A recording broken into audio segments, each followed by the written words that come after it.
Brilliance Audio presents Song of the Forever Rains by E.J. Mellow, performed by Madeline Lake and Nelson Hobbs. The little girls played in a puddle of blood. They didn't realize it was blood, of course, nor did their nursemaid realize they had slipped from their rooms to find their way into the dungeons hidden under the palace. How would she? This part of the thief kingdom was chained and watched by so many doors and spells and beastly stone guardians that the thief king himself would be hard-pressed to enter unannounced. But such obstacles, when it came to curious children, were as easy to avoid as if they were maneuvering through a spider's web. One only needed to be small enough to fly straight through. So the three girls found their way into the bowels of nightmares, none the wiser of the threats lurking in the walls, peeking through cracks with salivating, toothy grins. Or if they were aware, none felt threatened enough to turn and retreat. Here. Naya ran a bloody finger across her younger sister's pale face, setting loose a spiral design around the baby's plump cheeks. Now you can speak.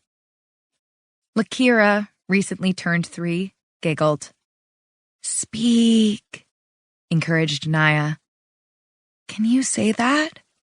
Speak. If she could have, she would have, said Arabessa, pressing her rouge palms across her ivory nightgown. She smiled at the new pattern along the bottom of her skirts. At 7, Arabessa was the oldest of the trio, her skin white porcelain against hair that spilled ink down her back. Oh, how pretty! Naya held Larkyra's pudgy little hand as they walked closer to Arabessa. Do me next! Finding another ruby pool that seeped from under a locked steel door, Arabessa slapped her hands into the still liquid. The shadow of her reflection rippled away as she coated each finger. This color matches your hair, Arabessa said as she drew red flowers onto Naya's gown. Let's paint Lark with it so she can match me too. So enthralled in their game, none of the girls noticed a particular creature who stood watching, unchained, in the shadows of the corridor. A creature with more deadly consequences at their fingertips than any of the beasts locked inside the cursed cells around them. Yet the Thief King allowed them to roam free. Perhaps for moments such as these, to watch over those who could not yet watch out for themselves. Because though this being might have been created in darkness, their lives had always bridged one of light. The little one is rather round, said the brother wordlessly to his sister. It was an easily accomplished feat, given that they were twins who shared one body, wrestling back and forth for space in one mind. It is a baby, all babies are, replied the sister. We were not. That is because we were never a baby.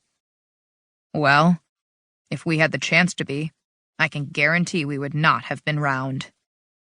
The twins had many names in many different places, but in Aadilor, they were known simply as Achak, Ancient Ones, the oldest beings this side of the Fade. Here they took on a single human form that shifted from brother to sister faster than crashing waves. Achak was taller than a normal mortal, with skin as black as the deepest part of the sea and violet eyes that spun with galaxies. Their body was beautiful, but like most pretty things in Aadilor, it often masked a fatal touch. A delighted shriek brought Achak's attention back to the sisters. The girls stood in the center of a hall in the dungeon, where the path split 4 ways, leading to endless, more complicated corridors. It was a dark, damp place with barely a torch to light the passageways, which was why a young, joyous laugh in such surroundings might have been more disconcerting than tortured screams. How clever, Era! Naya bounced on her feet. Lark looks much better painted in spots. What do you think? She spoke to her younger sister, who sat at their feet, playing with an ash-white stick. "Do you like looking as fierce as a cheetah?" Bang, bang, bang.